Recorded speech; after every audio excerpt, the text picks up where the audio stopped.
might have been recognised. Just for a moment or two. Good morning, everybody. It's my first visit to Scotland since I was recently in Aberdeen, meeting many senior representatives of the oil and gas industry, and of course, since that time, there's been yet more crushing and unnecessary news for the Scottish and indeed British economy. And later on that day, we were pretty much eve of poll for the Scottish Parliament by-election in Hamilton, in which I think it's fair to say the result we got pretty much stunned everybody, including, to some extent, myself. Ross was a great candidate, but we did, I think, in a very short space of time, with relatively limited resources, achieve a remarkable result. And we are, as a party, getting ready for the Scottish Parliament elections next year. We've just had a very big weekend with 200 potential candidates who've come forward, who are going through interviews, who are going through vetting, and we will be taking those elections next year very seriously indeed. And I think our opponents might take us quite seriously as well. Now, you might have noticed that yesterday I did a little press conference at Oxford Airport, which seems to have attracted quite a bit of attention, and is now, it seems to be bringing quite a degree of division within the Labour government itself. Firstly, Jack Straw, who was the Home Secretary at a time when we did face a problem with illegal immigration. In those days, it was people basically coming in the backs of lorries. Jack Straw saying we should effectively disapply ECHR. And interestingly, this morning, of all people, Jack Straw, who was one of the architects of the Human Rights Act in 1998, now saying it was never intended to be used in the way that it currently is by British judges. So I do think what we did yesterday was to spark a much bigger national debate about how we end illegal immigration, how we control our borders. I know this has not been a particularly massive topic in Scottish politics. I'm not here to dwell on that issue today, but I have a sense that maybe it will become a bigger debate in Scottish politics, given that Glasgow now is the asylum capital of the United Kingdom, with nearly 4,000 people who came to Britain illegally housed in Glasgow. That's 50% more than the next highest place in the United Kingdom, which is Birmingham. 50% more. And I would have thought that if you were a family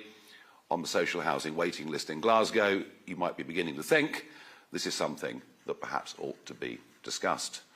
And accordingly, we have seen a rise in certain types of crime in Glasgow over the last couple of years, coinciding with the placement of thousands of young, undocumented males from cultures in which women aren't even second-class citizens. So I think that will be more of a debate in Scotland as time goes on. But the intention of today's press conference is, and it's part of showing you how seriously we are taking the Scottish Parliament elections. It's for me to introduce Graeme Simpson, MSP. He's been in the Parliament since 2017 for Central Scotland. He, of course, has been a Conservative, but I understand, Graeme, that may be about to change. So please, it's all yours. Well, thanks very much, Nigel. Last night I was asked to send Nigel's team my CV, or a bit of a biog. What I left out of that was that I'm a member of the cross-party group on beer and pubs, and I thought you'd like that, and we often do visit breweries and pubs, mainly in the Edinburgh area. So I know you perhaps didn't have a good experience in an Edinburgh pub a few years ago, but maybe we can maybe we can change that at some point, Nigel. Now, it's fair to say that some of you won't be surprised to see me here, given that the Scottish Tories have been touting my name as a potential defector for months now.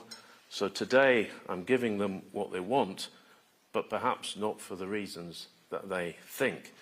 Leaving the party that I first joined when I was 15 is an enormous wrench, and I've been through a lot of soul searching in the past few weeks. I've written to Russell Finlay, resigning from the Scottish Conservatives, but frankly the letter is not worth sharing, because besides saying that I'm off, the only other thing it says is to wish him all the best for the future, and I mean that on a personal level. When Murdo Fraser first stood for the leadership of the Scottish Conservatives in 2011, he did so suggesting that we needed a new centre-right party in Scotland, and I agreed at that time with that analysis. But the independence referendum came along and all such talk went away. The referendum was a gift to the Tories, and with that, and with the threat of such upheaval gone, I think their electoral hopes are diminishing fast. To be honest, and I think you all know this, the constitutional battle has got in the way of good government and good opposition here. We have neither. But with a new kid on the block, Reform, the kind of centre-right party envisaged all those years ago, we can at least have one of those. Now, I've been thinking about my future for some time. I decided a few months ago that I would not be standing for the Scottish Conservatives again, and others have taken the same decision. I told the party that at the end of May, but with the Hamilton by-election looming, where Ross did very, very well, I promised not to say anything. I've not stuck out a press release or said anything on social media. I honestly thought the most likely scenario for me would be to move on to the next stage of my life and find a job in one of the sectors that really interest me, such as housing or transport. And although finding a job may not have been easy, I think I have enough respect out there to have got something that would have excited me. But I've watched Reform with interest, and I see the opportunity to help to create something fresh here in Scotland. And it's clear that the voters agree in increasing numbers. But just because a party is becoming popular isn't a reason to join it. Keeping your job in Parliament isn't a good enough reason either. I've only reached the decision that I have in the past few weeks, and I mean over the summer, and it's not been easy. It really has not been easy. I first joined the Conservatives when I was at school. Just before Mrs Thatcher came to power, I left politics for a career in journalism, but then rejoined and have been a councillor and an MSP. So I'm really very fortunate. I know what a Conservative is, and I actually wrote about it last year, just to remind some people. The election next year here in Scotland is going to see a very different Parliament from the one we have now, which is stale and very often uninspiring.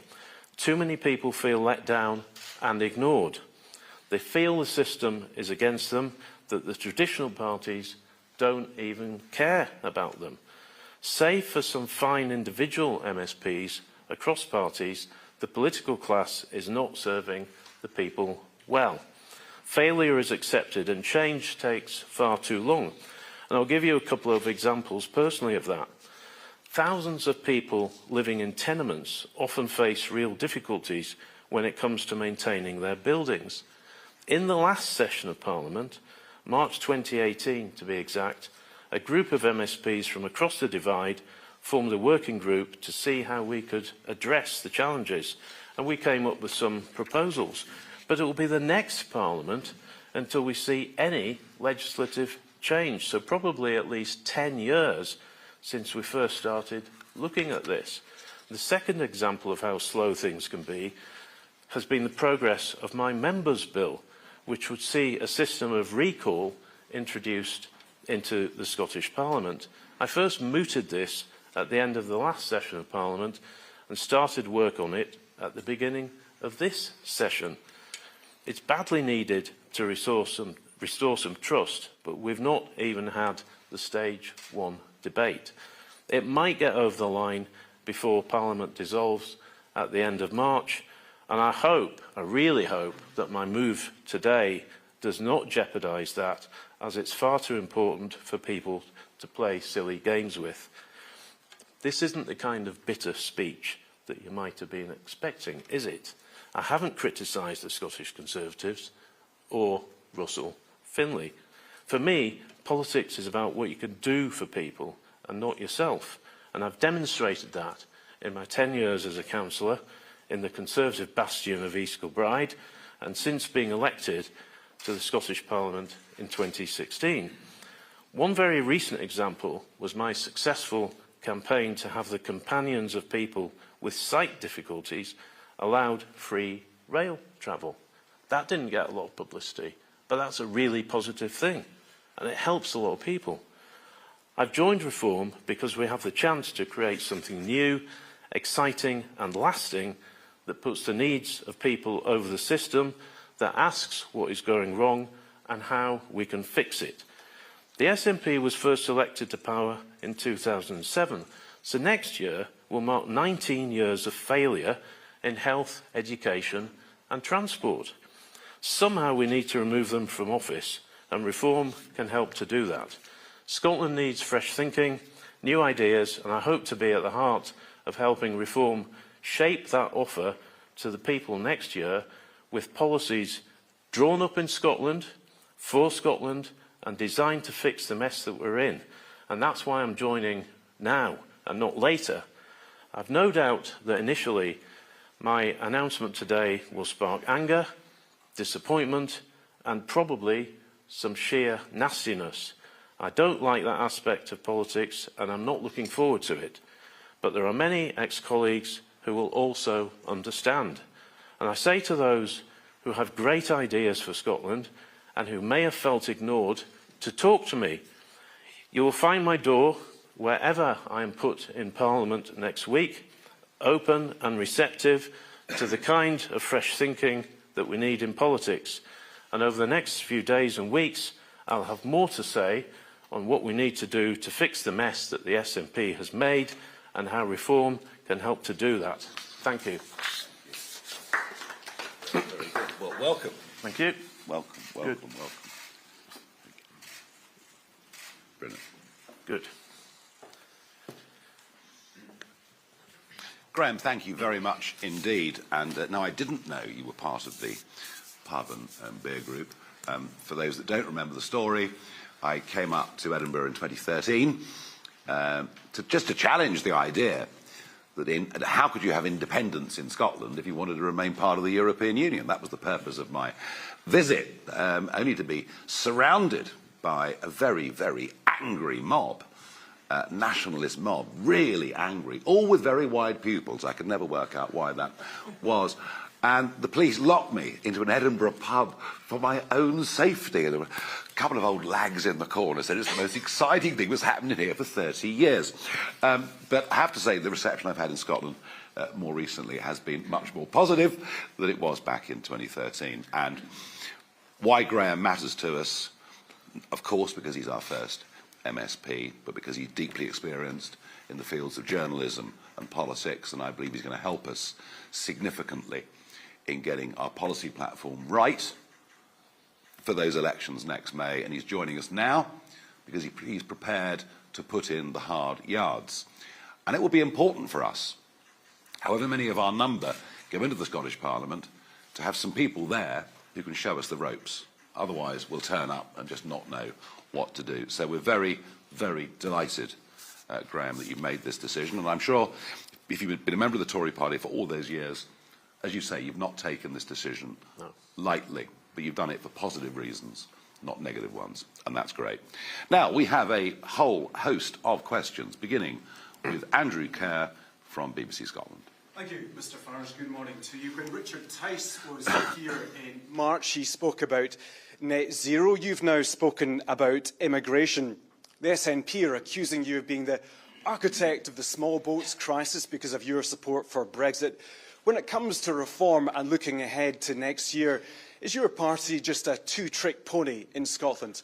And for Graeme Simpson as well, will you resign from the regional list because you were elected as a Tory MSP? Thank you. Oh, I'm a two-trick pony now, not a one-trick pony. Well, that's progress, isn't it? We must be going in the right direction. For years, I was called a one-trick pony. All he ever talks about is the EU. Well, yes, we do talk about the small boats because there is a sense of outrage amongst a very clear majority of the British public on this issue. Firstly, because it's unfair. You know, I touched very briefly on the social housing list in Glasgow, just as one little example. And secondly, because it does threaten our national security. And I'll word this carefully as we're live, but you know, there have been some recent arrests made on suspicion of terrorism offences. And thirdly, because, frankly, people find it unacceptable that if they have HMOs or they have migrant hotels in their area, there is an increase in certain types of crime. And I'm just going to give you a simple fact, whether you like it or not, but an Afghan national is 22 times more likely to be convicted of rape than a British-born person. This is cultural. It's not racial, it's cultural. And I think that's a very, very strong point to make. And and we're now campaigning, of course, on net zero, very much so. It is a self-inflicted wound.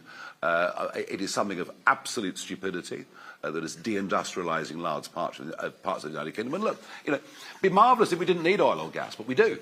And we're going to for a very, very long time, so why not produce it ourselves? And of course Scotland would be the chief beneficiary within the United Kingdom of that. Plus we've launched a campaign on crime, you might have noticed. We've got Britain's most senior, famous living detective, you know, who's joined us. Colin's joined us, and there have been feature films made about him and books written about him, and we got Vanessa Frake, who's joined us, a very well-known prison governor, regarded as one of the toughest prison governors in the country. And we will be broadening our campaigns and talking about the cost of living crisis. There is a direct link there to energy, I will grant you, because it's one of the main components of the problem. And we'll move on, and we'll talk more broadly about the economy. We'll talk more broadly about the tax system. We'll talk about the fact small businesses have been disincentivised. So, no, we are far from being a two-trick pony. But if the SNP are unhappy with us, I haven't got a problem with that. And just to build on that, I think one of the tasks that I've got, Andrew, is to develop a policy suite that's not just those two issues, but actually looks at the powers that the Scottish Parliament has and how to address the challenges that Scotland faces. So as I said earlier, I'll be outlining some thoughts very, very soon, not today, not in any detail today, but you'll hear more from me and others on that, so that Reform isn't just seen as a party that just concentrates on two issues. On the question of whether I will resign from the Parliament, I guess you probably know the answer, and the answer is no, I won't be resigning. I think it's a fair question. It's a very fair question. But I won't be. I still have work to do. I've still got this very important members' bill that I want to get through, which I don't see as party political. It isn't. It is about reforming the system in the Scottish Parliament so that we can have a system of recall there. I take that very seriously. As I said earlier, I think one of the risks, one thing I'm really worried about is by going now, will other parties start to play silly games with that piece of legislation? I hope they don't. Okay, thank you. Colin Mackay from STV. Thank you. Just to clarify, before I ask you a proper question, who's going to lead the party into the election next year, and who's going to take part in the STV leaders debate? Well, it won't be me. You're not going to lead you're not going to lead reform into the Scottish election next year. I'm not standing for the Scottish Parliament, no. But you're not going to lead the campaign. So you're not we going will to take part in the debates. We will, of course, have a leader of our group, you know, who will go in as leader of the group and be a potential, you know, First Minister. So yes, of course. But hey, you know what? As I've explained before, and I did a similar thing when I was in Aberdeen the other day, you know, we are a work in progress. We're growing. We're probably an advanced teenager now. We haven't got to full maturity as a political party. And as I said a moment ago, we had 200 candidates over the weekend being interviewed. We're going to put out what you'll see from us is a list of candidates representing every aspect of life, with broad experience of many, many fields, and from within that number, there will be a leader as we go into the elections. On the immigration stuff that you were talking Yeah. about yesterday, you're talking about keeping 24,000 illegal immigrants in MOD bases. Will any of these internment camps be in Scotland? Will any of the flights be from Scotland? And will you have to contend separately with the Scottish court system? Even though Glasgow is the asylum capital of the UK, numerically, the numbers in Glasgow compared to the northern conurbations in England are actually very, very small. As for which military bases, we're not going to say that now, otherwise government would simply sell them off and probably put solar farms on them or something like that. But no, we are deadly serious about this plan. And I think what's really interesting is people aren't questioning the need for something radical to be done. Even the Prime Minister hasn't attacked me on the idea that we should be deporting people that come illegally. But he hasn't got the means to do it. The Tories didn't have the means to do it. We are proposing the means to do it. Except for the internment camps. People will be detained and deported, yes, and hopefully they'll be in those camps for a very short period of time. And I do believe that once the message gets to those who are prepared to pay thousands of euros to criminal smuggling gangs, that if you spend that money and come to the UK, you won't ever be allowed to stay. Within 2 weeks, the boats will stop coming, and that will at least stop the inward pressure that's been coming. There are other problems too. I mean, huge other problems too, such as overstayers. If you look at the asylum list for last year, you see the biggest contingent is from Pakistan, and they're people that have flown, supposedly to meet family members or come on holiday, and just deliberately overstayed and then claimed asylum. So, there are many, many aspects to this. The boats, obviously, is about 40% of it, and it is the most visible thing. And I would just quickly say that when Tony Abbott put forward similar proposals on Australia in 2012, he was met with the same kind of debate. Can you, in practical terms, do what you've set out in your general election manifesto? And he stopped the boats. Tony Abbott in Australia proved that with political will, you can stop this scourge. Thank you very much indeed. We're going to go on. Can I just, please, before we move on, just call in on the leadership question, because I think it's a really fair question. What is Reform going to be offering when we come into the final months of the election campaign?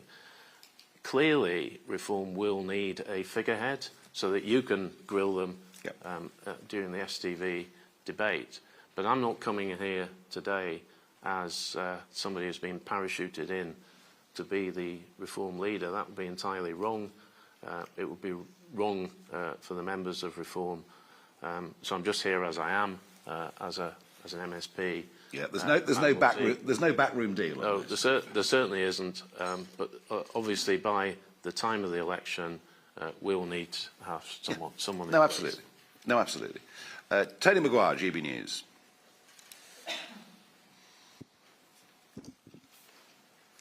Thank you. Mr Farage, you said that obviously immigration hasn't been a particularly big deal in Scotland, but over the last few weekends we have seen an increasing number of protests outside migrant hotels. What have you learned over your last few trips to Scotland to help you, I guess, renegotiate your plans for England for Scotland? Is there an understanding there that things have to perhaps be dealt very differently north of the border? And then to Mr Simpson, in terms of John Swinney, who's often talking about reform as dog whistle politics, bringing division to the country, how do you hope to combat him when you take your seat at Holyrood? Well, clearly there are some areas that need to be dealt with differently, but there is also, a lot of commonality. There hasn't been a great debate about immigration in Scotland because, frankly, none of the parties in Holyrood have wanted to have that debate. So we've not really been having it. You're right. Over the last few weeks, there's a growing awareness of the issue, and I predicted from the podium a few minutes ago that I think that debate will get bigger. Inevitably, it will get bigger.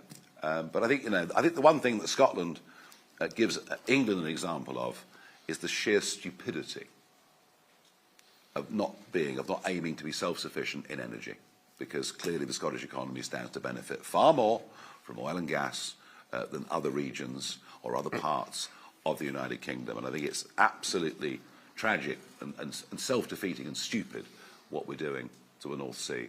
It just makes no sense at all. It is absolutely crazy on every single level. Economic madness. And the argument that wind power makes us less reliant on other sources of energy from around the world just is not true. The national grid is not fit to deal with intermittent renewable energy.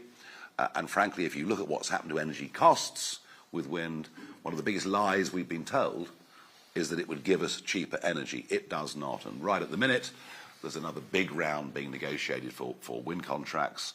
We'll find out what the final auction prices are, but there's no good news in it at all.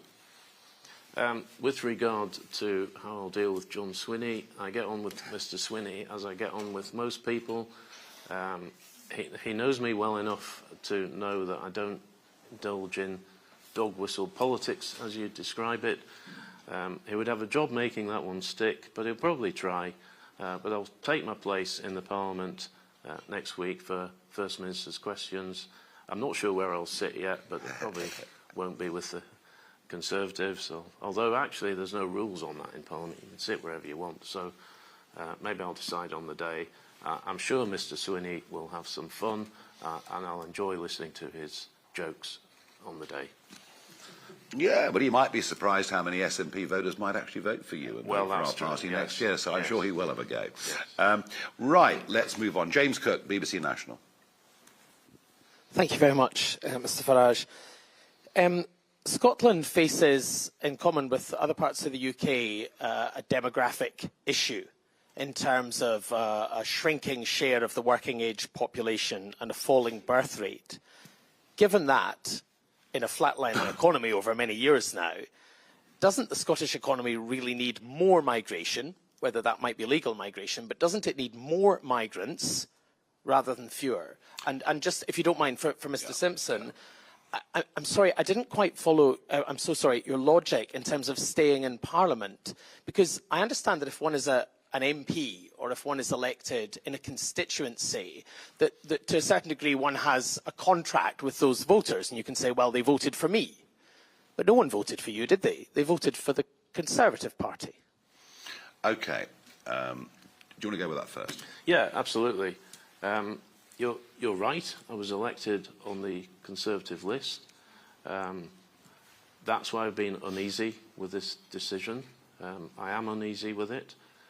But the rules say that you can stay. Now, maybe we should look at the rules, but we've had recently Jamie Green has gone from the Conservatives to the Liberal Democrats, and he has stayed on as an MSP.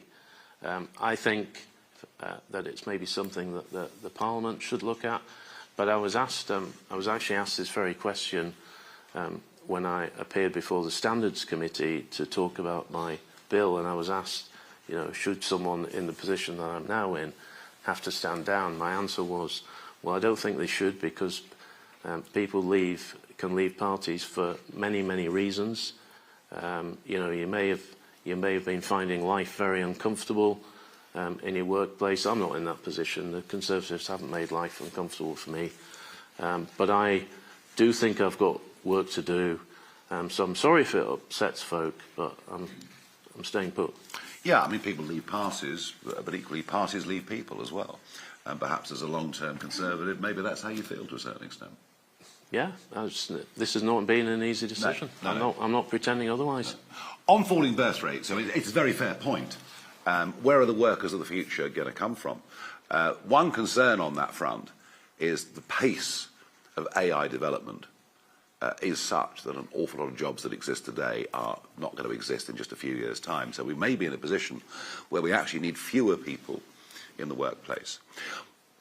But on the subject of skilled migration, I mean, look, if people come into Britain and they've got skills and they integrate and they contribute, then no one's got a problem with that, provided the numbers are at a sensible level. The problem, if we're moving on to legal migration very quickly, is that a Conservative Party that promised net migration of tens of thousands a year gave us net migration of up to nearly 1 million a year. And amazingly, of the last 3 million that came into Britain from outside the European Union, fewer than 20% are in work.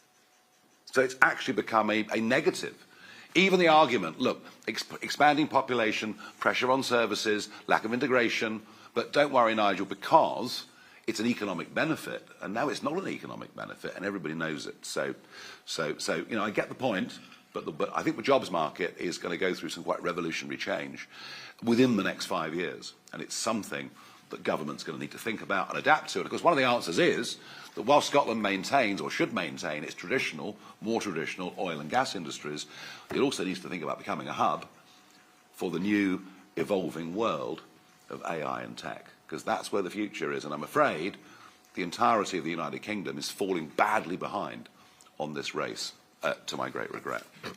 Thank you very much. Let's move on. Kezia Buckley from Sky News. Thank you. You've had a number of defections now across councillors and now obviously in the Scottish Parliament. Are you just becoming the party of the old Tories? And how can you say that you're offering renewal if you're just going to fill the seats up with defectors? Well, we're not, but what we do need some experience. You can't just send people. I mean, if you look at the county councils in England that we won, you know, where we're doing best is when we've got some people that actually have been on those councils, have been in cabinet, who know the ropes. So we do need some people to help us. I'm absolutely not going to allow this to become the Tory Party 2.0. But and I'm not going to be a vehicle for those just to rescue their careers in Parliament. And I thought, you know, Graeme spoke to that point actually quite strongly. Just getting re-elected wouldn't be good enough for him anyway. He's got the ability to do many other things in life. So, you know, we'll be very selective about who comes. And frankly, an awful lot of Conservatives, I mean, really, are probably closer to the Liberal Democrats anyway. So, you know, those that are coming with us are coming because they see it's a positive vision. And those that are coming to us are all ones that if I accept them on the basis they're going to roll their sleeves up and help us with the project. And, by the way, you know, across the country, at council level, we've got former Labour councillors coming to us. We even had a Lib Dem, which did surprise me very much indeed. But, you know, I think one of the interesting things about reform, and one of the interesting about its growth since the general election, is if you have a look at where the votes have come from, and the biggest and most important chunk of votes that's come to us since the general election has come to us from people who did not vote in last year's general election. So it's a really interesting cross-section of people that are coming to us across all ages, and actually, you know, a much more breadth of the political spectrum than perhaps you know, you would naturally assume. And actually, I would make the point, Kezia, that, you know, when I hopefully stand next year, if I'm selected, and that hasn't happened yet, there is no guarantee that I'll be elected. So I'm going into this with no guarantees of being elected. And I was interested in your description of me as an old Tory. I don't feel that old, but you'll all want to know, but I'm 61, which I know will surprise a lot of you. I don't know whether that's old, Kezia. Older than you. Same age as me. Oh dear, oh dear, oh dear. Never mind, never mind. We can console each other, I think. Over a pint. Yeah, well, probably from the sounds of it. Yeah. Graeme Simpson from where's she?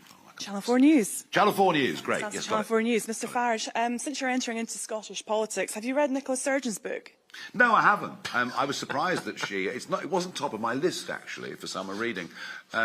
No, I haven't. She's very complimentary about you. She describes you as someone with a very fragile ego who's not comfortable, particularly around women. Do you and your party have a woman problem? Are you seeking any female candidates in Scotland? And does your promise on securing women's safety ring hollow when this week you've committed to sending women and girls back to countries where they can be raped, tortured and killed? True. That is actually not true. I was very, very clear yesterday in what I said, that the deportation of illegal immigrants, we were not even discussing women and children at this stage. There were so many illegal males in Britain, and the news reports that said that after my conference yesterday were wrong. Wrong, wrong, wrong. So women and children will be exempt? I didn't say exempt forever, but at this stage, that is not part of our plan for the next 5 years. Absolutely. Now, on the broader point, do I have a woman problem? What a question. You might have noticed, or you might not, I don't know. But there's been quite a phenomenon happening within this party over the course of the summer. They've grouped together.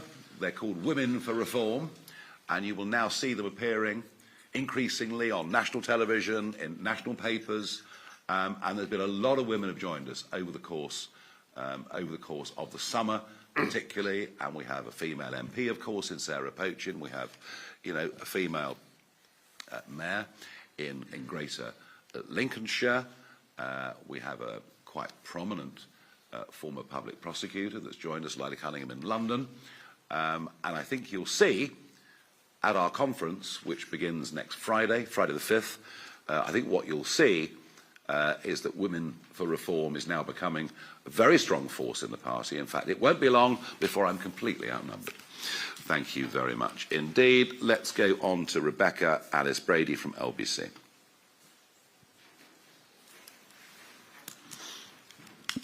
Thank you, Mr Farage. You say deportation would help keep women and girls safe in the UK.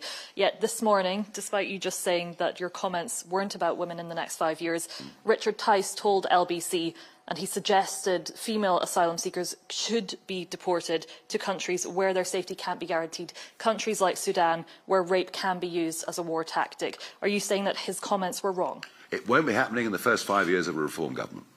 But was he wrong? It's just not our priority.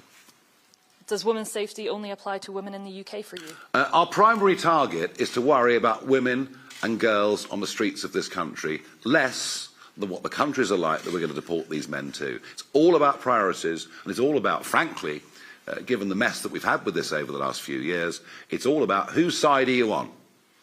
Are you on the side of British people and their safety? Firstly, on the streets, but secondly, at a national security level, which I'm very concerned about? Or are you on the side of a series of completely outdated treaties and courts of dubious distinction? OK, let's move on. We've got Craig Megan from PA. The font's so small I can't read it. Hiya. Last time you were in Scotland, you suggested scrapping the Barnett formula. As a vote for reform, a vote to cut billions from Holyrood's budget and ultimately make Scots worse off? No, I just said anything that's been in existence for 60 years needs to be looked at. And wouldn't it be great if the Scottish economy was at a level where Barnett formula funding would be lower than it is today? Wouldn't it be great if there was no need for subventions? Because if that was the case, Scotland would have become much wealthier. Some would even say that Scotland would have been made great again. So that was what I was saying, is the reason we have this is that the Scottish economy is lagging. I mean, there isn't that much to be proud of, frankly, in the rest of the UK economy either. But, we would want, and we will, and I touched on it earlier, but helping the oil and gas industry, helping small business, being pro-business, being pro-investment. And to do that, what you need are some people in politics who've actually run businesses, who actually understand how these things work. And there's been an absolute dearth of that in Scottish politics and in national politics too. So you can promise Scots you won't cut Holyrood's budget? We're not here. I'm not here to slash billions from the Scottish budget, but I am here to try and help a group of people get into Holyrood, into a powerful position next May, who think about things very, very differently. People who also don't want to slash Holyrood's budget, but want to see Scotland performing better so that we earn more money in Scotland. Yeah, I mean, that's just, again, a positive, not a negative. Conor Matchett from Scottish Sun. Hi, Nigel. You've already referenced the stuff around Glasgow being the asylum seeker capital of the UK. The local council says it needs more help from both the UK and the Scottish governments. What would you do? And in general, how would you describe the situation in Glasgow? And Graeme, in March, one of my colleagues asked you if you were defecting to reform. You said, don't be silly. What's changed? And are any of your former colleagues thinking about following your lead? And if you had your pick, who would you choose as reform power? Right. Well, it's your chance to damn someone's career. Right. So I'll tell you that. Yes, I remember that. I said don't be silly because I wasn't thinking about it then. But I have since, and I said earlier, I've done some deep thinking over the summer, and really in the past few weeks I've arrived at that decision. So yes, I've been fending off all these rumours about me joining Reform when they were untrue. And if I've told you they're untrue, they were untrue. It's true today because I've clearly joined. I would like former colleagues to consider what I've said. I'm not going to embarrass any of them by naming any of them. Very good. Were you surprised that he was here today? No. Oh, well, there we are. Well, at least we kept it secret. It didn't leak, did it? I mean, I think we're quite proud of that, you know. The solution to the Glasgow problem, they wouldn't be there if we were in charge. They wouldn't be there. And the very idea that an undocumented young male should be coming into this country, put in a 4-star hotel, given free dental care, medical care, and free to walk the streets when we've no idea who they even are. Absolutely crackers. And by the way, all over the world, if you enter a country illegally, you are banged up and deported. It's what normal countries do. We're asking for this to be a normal country.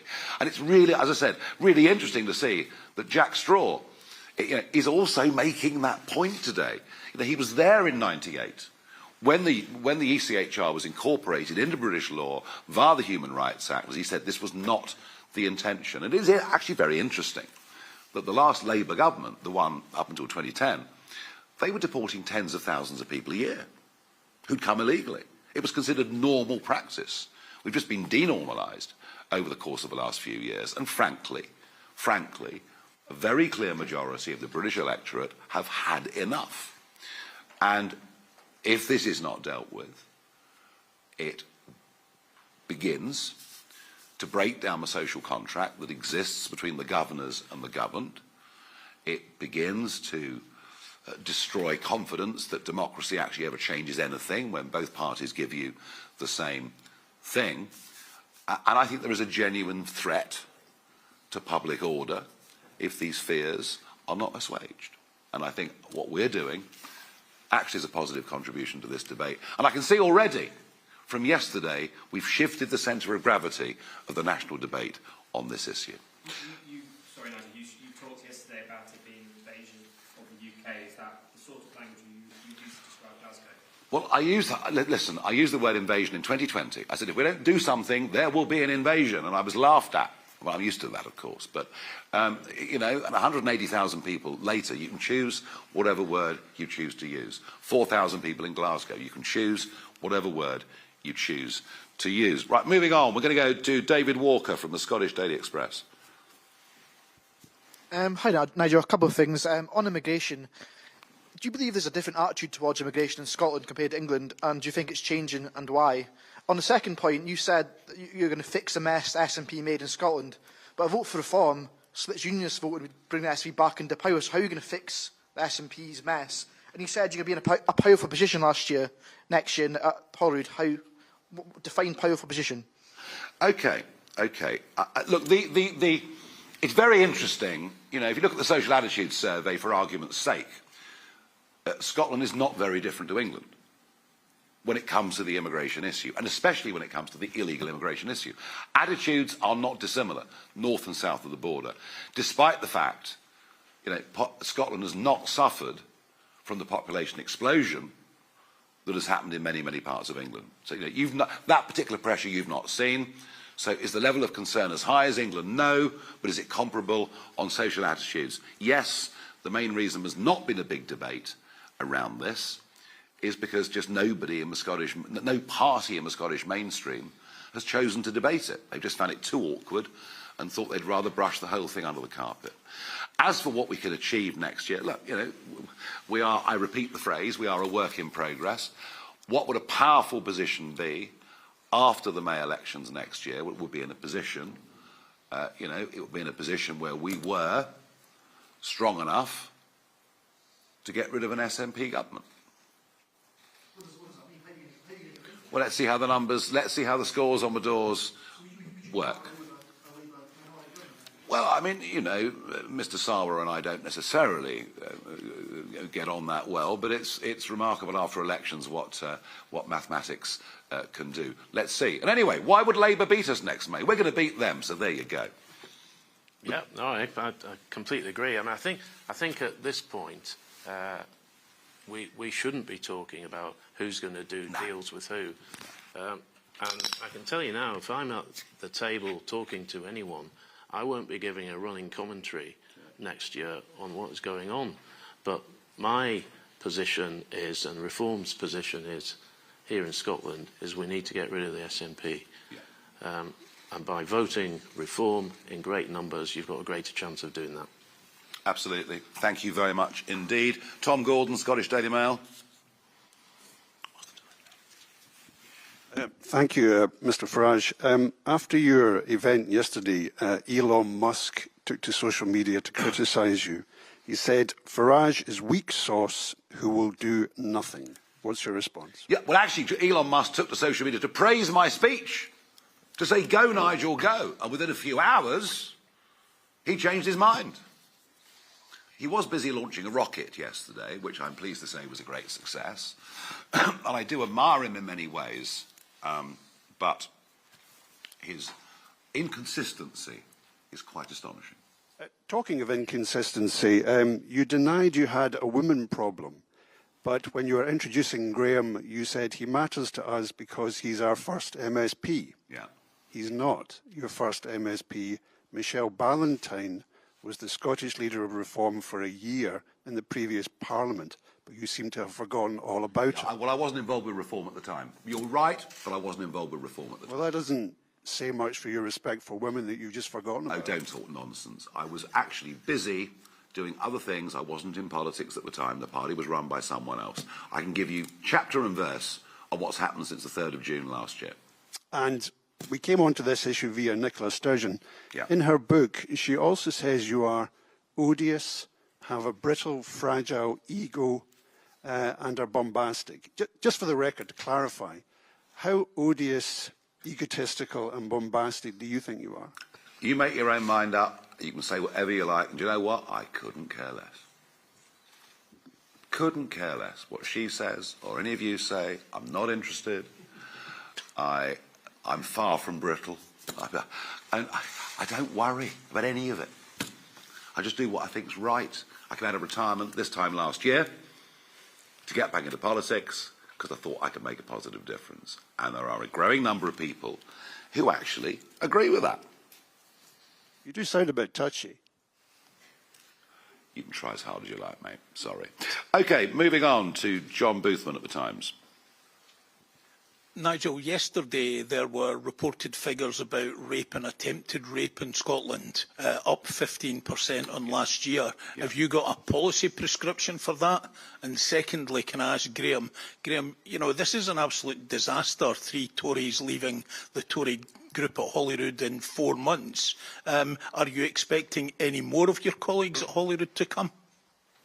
Well, on the stats,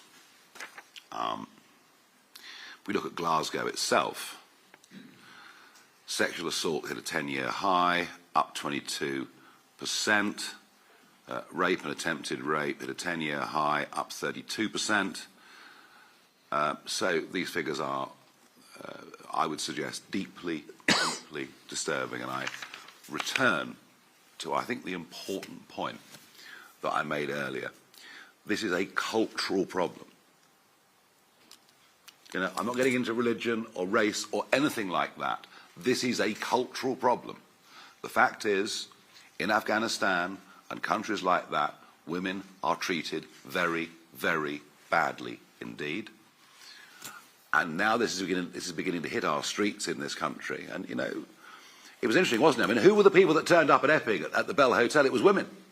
You know, we've had a couple of women questions in the audience. It was women that turned up outside the Bell Hotel. It was mothers and grandmothers that turned up outside the Bell Hotel, simply saying, up with this, we will not put. So you know, we need to have a grown-up debate about this, a sensible debate about this, but there is a real problem. But Nigel, a grown-up debate in a place like Glasgow would tell you that Glasgow has huge figures in domestic violence. Yes. It's probably white males that are the problem in Glasgow in terms of the numbers of rapes and attempted rapes. You haven't given us any policy. Well, hang on a second. For any of that. Hang on a second. If we've got a huge problem with that issue in Glasgow anyway, why on earth would we add to it? Why on earth would we add to it? As for the solution, well, I gave the solution earlier to the other correspondent from the Scottish Sun. You know, under our policy, they won't be in Glasgow, and they certainly wouldn't be free to walk the streets. That is the policy solution to that particular problem. I don't know is the answer. I've not spoken to anyone. None of my former colleagues in the Conservatives knew what I was going to do today. None of them. So despite your best efforts, John, you're a great journalist who gets information out of folk. None of them knew anything. I think it'll be interesting now for me whether I have any private conversations. They will remain private if people want to come forward. As I said earlier, they'd be most welcome to come through my door wherever I'm put in Parliament. Simon Johnson, Daily Telegraph. What message do you think Mr Simpson's defection sends to right-wing voters who are considering whether to back the Conservatives or your party in the Holyrood election? And to Graeme, the two other MSPs who have left the Tory group have done so because they think Russell Finlay has made the party too similar to Reform, and it's certainly difficult to put a fag paper in between the two parties on things like energy policy. So why is it that you have gone from the Conservatives to Reform? What's the difference for you? I'm going to answer that first and you'll do it second because I can't resist this. Are you having a laugh? It's the same energy policy as the Conservatives. What, to make us the Saudi Arabia of wind? That was the Conservative policy during the last government. They've even put net zero into law. That was a Conservative government that did it. The fact that now they say, well, we didn't really mean it. Well, sorry, but you did. So frankly, they have a declining credibility on issues as a party and geographically. If you just look at the, I do think it was instructive. I did think it was instructive what happened in the Hamilton by-election because they actually had quite a strong candidate with a local following, and still they're back down at sort of on the edge of saving deposits. And in other elections we've seen around Scotland, by-elections around Scotland, the Conservative vote has fallen to derisory levels. And I think that next May, the Scottish Conservatives will do so badly in those Scottish elections that they will cease to be a political force in Scotland, and I think we may see the same result happening in Wales, parts of northern England and elsewhere. And it's very interesting because, you mentioned that some MSPs go in one direction and some go in another direction, and everyone says, oh, well, the Scottish, or the Scottish Conservative Party or the National Conservative Party, it's a broad church. Well, it is a broad church. The trouble is it has no religion. It doesn't actually have a faith that binds anything together. And I just get the feeling that, no, I genuinely believe that what will happen here next May for the Conservatives is pretty much a wipeout. And I wrote a piece last year which none of you picked up on, but if you had, you'd have got some headlines out of it. And I wrote the piece because I felt that there were a number of people in the Scottish Conservatives who didn't necessarily appreciate what it was to be a Conservative. So listen, Simon, I can send you the link if you want to read that and pick over it. I'm not here today, as I made clear, to criticise Russell Finlay or the Scottish Conservatives. I don't want to do that. It's Russell's problem now. I want this to be a positive thing, and I'm going to be working on policies very, very quickly, and you'll see a clear difference between us and others. Excellent. Simeon Kerr, Financial Times. Thanks very much. To go back to energy.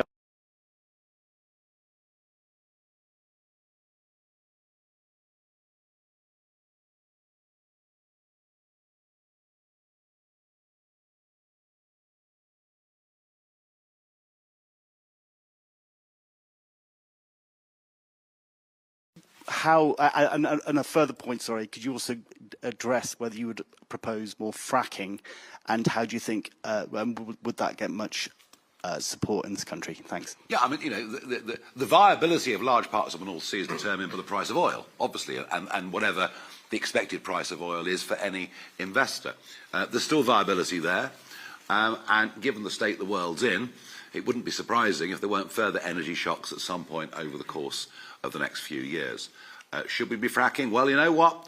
Countries that frack get rich. Countries that don't frack get poor. And the problem with renewable energy is twofold. Number one, the national grid is not set up to deal with intermittent energy, which is why we have to pay to turn the turbines off when the wind's blowing effectively around all of our coastlines. We can have renewables, but we have to accept expensive energy for families and the continued deindustrialisation of Britain. And if renewables can work without subsidy in a genuine market, that's fine. But the truth is, and you know it, and I know it, they can't. That's been the case for a very, very long time. So if renewables can stand on their own 2 feet, fine. I don't believe they can, and I don't think, as I say, the grid is set up to deal with that form of energy. The grid's being reinforced now, so It'll need. by the time of the next general election, there will be a better functioning grid. If we had carbon-free electricity, it would cost over $1 trillion, and maybe nearer 2, to upgrade the entirety of our grid, and that would guarantee the most expensive industrial energy prices in the world, which we have now, and it would guarantee it for the next 2 decades. And we would literally, and we are deindustrialising anyway. We have the most, and I repeat the point, we have the most expensive energy industrial prices in the world. In America, a unit price, a unit cost of electricity for a manufacturer, for anybody in business, is 25% of what it is in the UK. And much of that has been because of their shale gas boom. And, Ed Miliband will say, oh, it's all about global prices. Well, actually, with gas, it's not. We don't have a global set gas price in the same way that we do for oil. But it is, you raised that question, and I think it is a very, very big, important economic debate. But I think it's also a very big, important strategic debate as well. Moving on to Louise Wilson from the Holyrood magazine. Hi there. Since the general election last year, you've lost a couple of MPs, and then since the local elections in England in May, you've lost, I think, about a dozen councillors, half of those having resigned as councillors altogether. So, ahead of 2026, how do you expect Scots to look at that and have confidence in your candidates? And then I guess to Graeme, if you are re-elected next year, is part of your job to try and keep the group together? Well, we had to, in short order, we had to fight the English county elections, which meant finding 1,630 candidates. And we did actually put in the field more candidates actually than the Labour and Conservative parties, which we were proud of. And we did our professional vetting. We didn't have huge horror stories about nightmare candidates, things that had occurred in the general election in 2024. Frankly, I think there were people that said, we'll stand for you, just to make up the numbers, who just never wanted to be elected and suddenly realised what the responsibility was. As for the national level, well, sometimes things go wrong. As one of those MPs that's left, I would never have had as a candidate, had I been party leader, but I wasn't. I inherited that, and I've taken it on from there. By the way, I'm not knocking Richard Tice. He kept the party going. He lent it £1 million of his own money just for it to survive during those years. But it was kind of a bit on care and maintenance. And what I said was, when I got elected, that I would democratise and professionalise the party, and that's the path that we're on. I've given it a constitution. We now, as of last week, have an elected board. We are taking it. But the difference with Scotland is we don't need to find thousands of candidates. I think the maximum number of seats is 129, and we've already got hundreds of people coming forwards. I'm pretty confident we can do that. As regards to next year, there will obviously be, I think, a pretty healthy cohort of Reform MSPs. Hopefully I'll be one of them, but I've been around long enough in politics to know that it can sometimes be difficult to manage people. So one of the skills of leadership, and if I was in any kind of leadership role within that group, is to manage folk. So I think I'm pretty good at that. One of my main worries, as far as you're concerned, though, Louise, is the Holyrood Magazine Awards coming up, where I'm on the short list for 2 awards, and I hope there's not an emergency meeting of the awards committee now, should I have won any of those, to reconsider. Very, very good. Paul Hutchian from a Daily Record. Thank you. If you look at the opinion polls, Reform UK are doing much better in England than they are in Scotland. So I was just wondering, why do so many Scottish voters find you to be so repellent? And secondly, you've always been a Putin fanboy. Are you hopeful that Russia gets to hold on to the land that they illegally seized from Ukraine? Yeah, it's a delightful tone of questioning. Thank you so much for coming along and making our morning. I think it's absolutely marvellous. I have absolutely condemned the Russian invasion of Ukraine. Interestingly, you base that falsehood on one interview I gave in 2014 when I said I admired him as a political operator but didn't like him as a man. Just a few years before that, he was given a state visit to Buckingham Palace. He was welcomed by a Labour government. He was welcomed by the Queen. In fact, he met the Queen again just a few years later. So one comment taken hopelessly and completely out of context. Now, I'll repeat, for your benefit, that in 2014, in one interview, I said I admired him as a political operator, but not as a human being, that I didn't like him and I wouldn't like to live in Russia. Is that why Scots find you so repellent? Do you know what? I mean, that is so low grade, it's almost astonishing. We are doing remarkably well in Scotland. You know it, and that's possibly why you're so upset. And I think if you look at the results in Hamilton, where we came a very, very good third, could have come second, a council by-election in Barrhead, where it was essentially a three-way split. If you look at the opinion polls, then you'll see that reform is not as you describe it, Paul, and I know you're a really nice guy. Nigel doesn't know that yet, but I'll reinforce that message. I'll need some later. convincing, you know. Well, no, he he genuinely. But you know what? Really the one thing we do, Graeme, the one thing we do, and I know you lot like it, is we are actually up and open for questions from anybody. So you know. Yeah, but the polls are moving in one way, Paul. You know that, and I hope they'll continue to move in that direction. Excellent. Then we are getting through this, I promise you. We've got Alistair Grant from the Scotsman. Thanks very much. Other than on these big issues like net zero, immigration, we don't actually know anything about Reform UK's policies in Scotland. How would you go about turning around NHS waiting lists? How would you go about turning around Scotland's education system, which many people think is in the decline? And just a question for Graeme, does that not trouble you that you're signing up to a party that doesn't have policies in place? Well, that's the reason he's here. The reason he's here is to answer your questions. I'm not going to dictate from London what platform we should run on in terms of dealing with NHS problems in Scotland. I'm not going to do that. I'm going to leave that to the Scottish Party to work out. And I genuinely think that a chap like this, with life experience and political experience, is far better qualified to answer that question than I am. So Graeme's going to write the manifesto for I didn't Scotland? say that. I didn't say that. You know, I didn't say that. I said he'd be part of the team. I think I'm sorry for my sort of rambling mini epic right at the start, but I think I was quite clear that I'm coming in to help shape the direction of reform, but it'll be a team effort, you know, and I'll be setting out very, very soon what I think the challenges are for the party and what some of the solutions are. So hopefully you won't be disappointed. If you are, you can come back to me.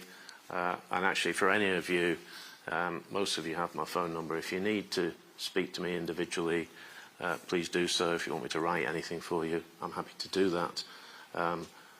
But we're not at the point now of announcing a manifesto. That will be worked on, but it will be a team effort. We're a rapidly growing and a rapidly evolving political movement in Scotland, and today's part of that. Just a very quick process question. Nigel, you obviously said that you won't be kind of effectively appearing in TV debates, leading the party in Scotland going into that I will be Holyrood visiting election. Scotland. I'll be visiting Scotland on a regular basis. I said I would. You know, I didn't visit Scotland much because I had the English elections to focus on.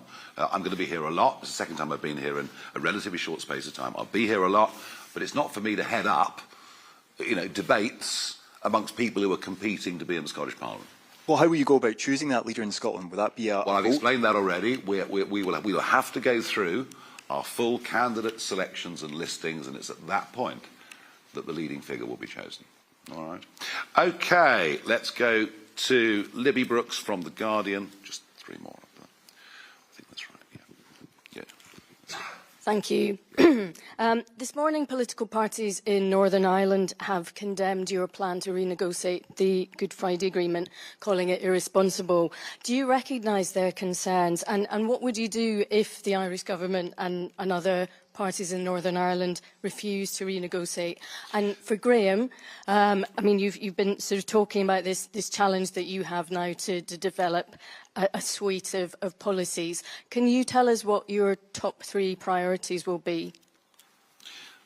The Northern Ireland situation is deeply complex, and I made great reference to that yesterday when I gave that speech and answered questions at Oxford Airport. And we understand that, you know, what Blair did was to write the ECHR into absolutely everything.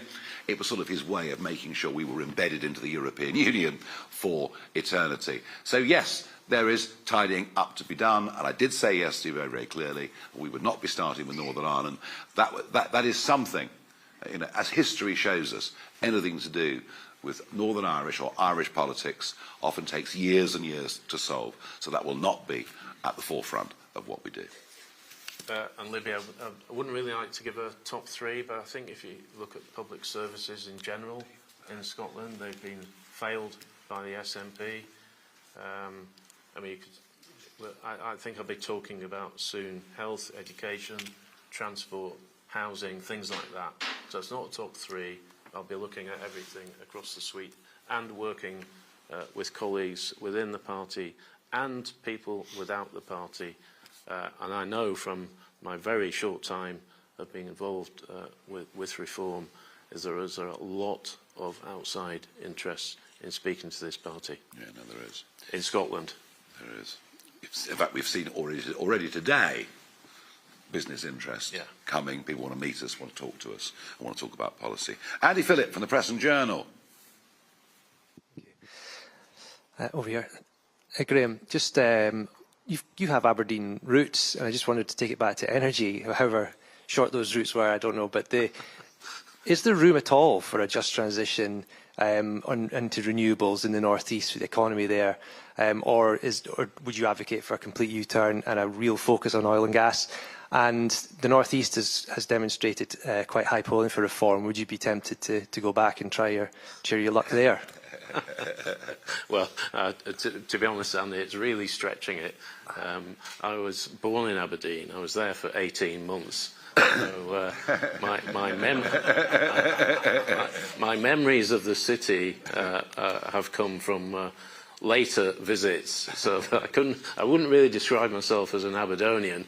I couldn't. That would just be completely wrong. I spent probably the bulk of my life here and in Carlisle, where I went to school. But look, oil and gas, very big issue.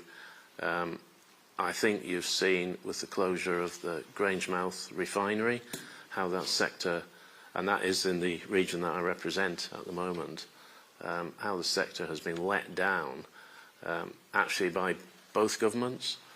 It was a real frustration for me when I was in the Conservatives trying to get the UK government to engage with the Grangemouth issue. We actually tried, I'm not going to say which former colleague and I tried, but we did try to get, you know, ministerial visits to Grangemouth when the owners were crying out for that kind of contact, and we just couldn't get it. So they've been let down. The sector's been let down by both governments. Yeah, what is the form of non-intermittent energy with zero carbon emissions that the grid is beautifully built to design with? It's called nuclear, but we're just not capable of doing it. Why do I say that? South Korea, without any concessions to safety or compliance, is able to do nuclear energy at 25% of the cost that we're able to. We're currently embarked on the Sizewell project. We're currently embarked on the Hinkley project. Sizewell was going to cost 20 billion, now it's 40 billion. And long term, I do think nuclear has to be our future, but we have to try and make it financially competitive. And the first thing I do, I think, is ring the South Korean Prime Minister and say, come and give us a hand. Well, nuclear should be part of that basket. But as you all know, we can't have nuclear here in Scotland because the SNP has ruled it out under planning rules. One of the reasons we need to get them out of office. But it's a worthy debate. Yeah. It's a worthy debate about long-term, sustainable, reliable, non-intermittent, zero-carbon emitting energy. The penultimate question is from Rebecca McCurdy from the Herald. Thank you. You are clearly very delighted to have Graeme Simpson in your ranks. However, I'd like to read a comment from a Tory source. Graeme Simpson is a pathetic, nasty little man who won't be missed. Just last year, he had to apologise to a young female member of staff for acting totally inappropriately, bullying and intimidating ways towards her. The way he spoke to her was so bad that he was forced to sit down and say sorry in person. He'll be more trouble than he's worth for reform. Can I get both of your response to that? Well, that's not our judgment by any means, and we don't take people on unless we've done some pretty extensive research and found out what nasty gossip there is about them, what good stories there are about them, and we are careful. We have to be. So, no, we are very, very happy that Graeme has joined us. And look, you know, it's politics, and people chuck abuse around the place. I mean, it's not exactly uncommon. It's been going on for some time. And actually, that's the kind of nastiness that I was alluding to earlier. Yeah. They've come out of the traps very sooner than I thought. Absolutely untrue. And anything internally will be dealt with internally, and that's the way I'll leave it. But, you know, I certainly don't have a problem with women. Laura Pollock from The National is the last questioner of this press conference. Hi there, thanks. You talked about bringing positivity back to politics after your coming out of retirement. Kill them all, keep Britain white, no black in the Union Jack. We're hearing this language more because of you, no? No, you will hear less of it because of me. If I wasn't here, goodness knows where politics would have gone. There is no man alive in this country today who did more to destroy the BNP with their rise in 2006 to 2008 than me. If I hadn't been there, they would have reached much, much higher levels. I am the antidote to the far right, and as you know very, very well, I have always, whichever political parties I've led, and this one in particular, I've always said no to people who I genuinely think come at this from a nasty, hard right disposition. We are the antidote, the genuine antidote to those things, and I say that with great passion. And so those comments are made by members of Patriotic Alternative, and you're nothing to do with it. Nice try, lovely try. They're attempting to infiltrate the party for Holyrood 2026. So as you interview, as hard as you like. No, I'm just asking. As you interview candidates, have you got some sort of safety net to make sure these people don't infiltrate the party? Yeah, do you know what? If they have links like that, you know, we check and we vet, and if we find they have got links like that and they've lied to us, they are out of the door before lunchtime. Thank you, everybody. Thank you, Graeme. We look forward to working with you and moving this party on towards the elections next May. Thank you, everybody. Yeah, of course. Of course. We move the chair.